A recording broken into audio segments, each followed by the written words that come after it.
There's lots of money given towards charities. Less than 5% of what's being given today towards Christian charities is being given to fulfill the Great Commission. To those hundreds of organizations who are strategically deciding, how can we fulfill the Great Commission in the next 10 years? That's where my heart and passion is. To see some of those funds diverted or grown and moved and help people see the opportunities to be involved in that. My first exposure to this with my family, Jesus Film was doing a program where they were translating the Jesus Film into the languages of over 150 at that time. Now it has grown to over 3,000 unengaged and unreached people groups. If you know what that is, it's somebody who's never heard the gospel, never had a missionary come to their community. There are over 3,000 of them in the world. For a $20,000 investment, we could see the Jesus Film translated into a language. Ours was the Datmut people in Kalimantan, Indonesia. Over a 3-year period, our family did that together. One of the greatest treasures we've ever done. I still have a poster on my wall in my home office of those people and of that film and when it was shown to them. The first time they heard the gospel of Jesus Christ in their native tongue. I tell you, I'd love you all to have that same experience in some way where you're passionate. Whether you're funding a church planting in a place in India or Indonesia or Africa. And you can be involved in that way today. And so here's some of the things we want to talk about with it, and I'll be brief. We introduced the idea of donor-advised funds, which are really just charitable savings accounts. So you can begin giving now, and we're going to see that you can do that through a number of things that you do regularly. So we can put appreciated assets into a DAF, protect you from the tax burden of those capital gains, and let you give that. And you can give that as your tithe to your church, or you can give that to charities that you find valuable. You can donate when you're to the point where you're doing this, your required minimum distribution to a DAF with no tax liability. So just say out of your general budget, you're giving $10,000 a year to charities. If you just keep that money in your general budget and you take your RMD and that $10,000, you won't have to pay taxes on it, and then you can put it in a charitable savings account, a DAF, a donor advised fund, and over the year you can distribute that. The other would be is if you have an appreciated asset, and these things can be fairly large. We had one this year that was $15 million. That creates a unique event in your life. And there's an opportunity in that unique event both to have a tremendous tax savings, but also to give a charitable gift to the Great Commission. And so that's kind of the final part of it.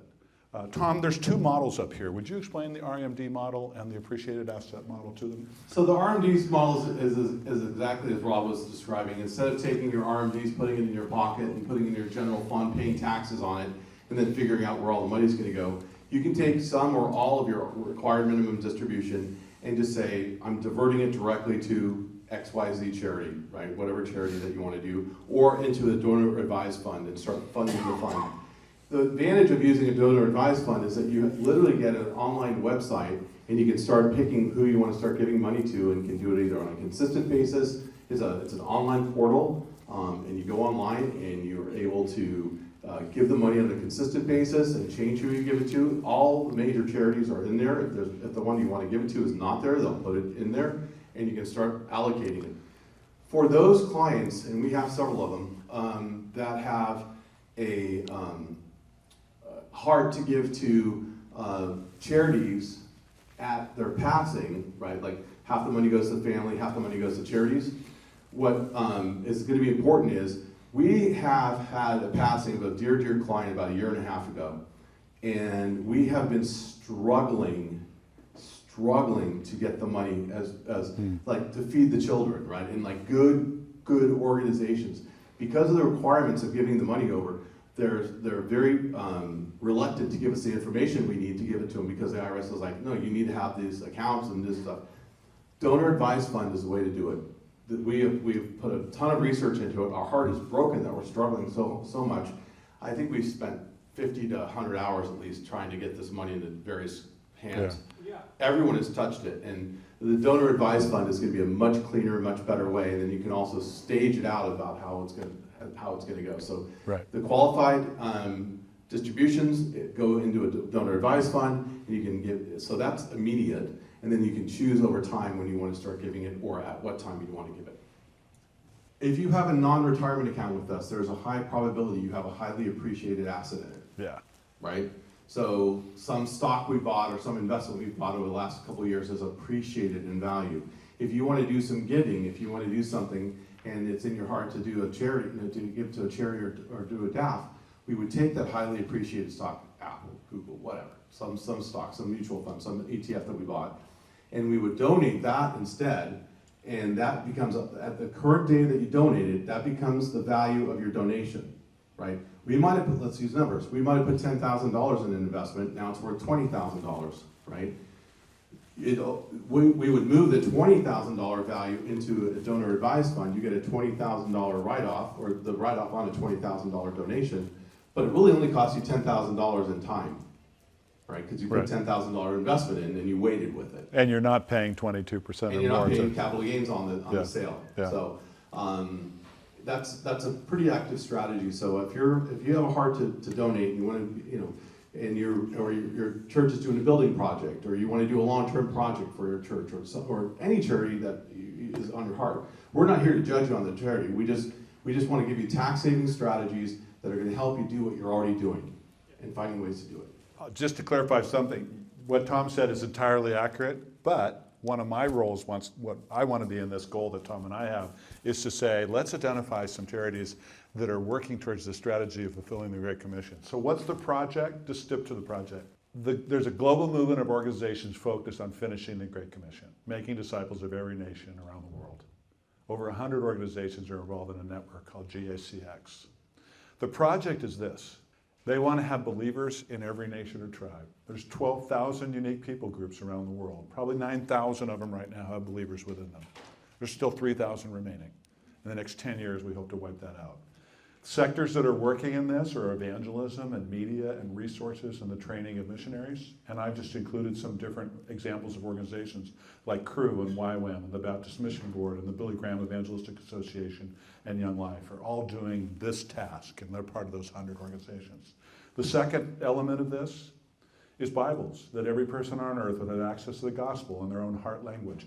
It may be an oral Bible. It may be a visual Bible. It may be a written Bible. Fewer of them are going to be written Bibles because these are illiterate people without language skills in those ways. But we're going to empower believers to do that. So that sector is Bible translation and media.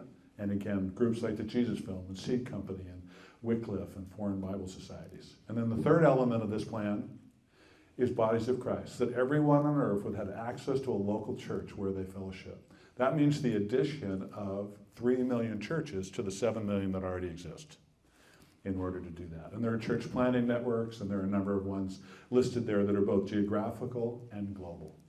So one of the things people might ask, what's the timetable and the cost of this? So the goal is to finish this by 2032, uniquely the 2000th anniversary of Christ's death. The cost is $3 billion. Now think about it. What did I say earlier about how much wealth is being transferred in the next 10 years? Trillions. Yeah, 40 trillion. Trillions. What's 10% of that, Tom? 10% of 40 Trillion. is 4 trillion. Yeah. So there's more than enough available if we can focus $3 billion on this task over the next 10 years. So again, to remind you of where we want to be as Dove, it's this opportunity to move from, we have 100 million in assets under management today and 5 million, 5% currently being managed in DAFs for charities. We'd like to move to a place where there's $20 million in assets being managed by Dove, with Dove roles being to manage and grow that money, and then Kingdom Initiatives role to be able to coach our Dove family to develop their own Great Commission giving plan. And every dollar of that is strategically deployed in the fulfillment of the Great Commission. Now, this is for some of you, and it's not for others of you. But we didn't want to miss laying down the opportunity we feel like God has put before us.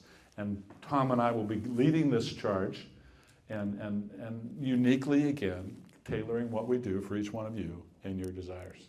But it's a legacy thing for Tom and I over the next 10 years to say, gosh, what a joy it would be both to lead ourselves and the Dove family into this kind of strategic commitment.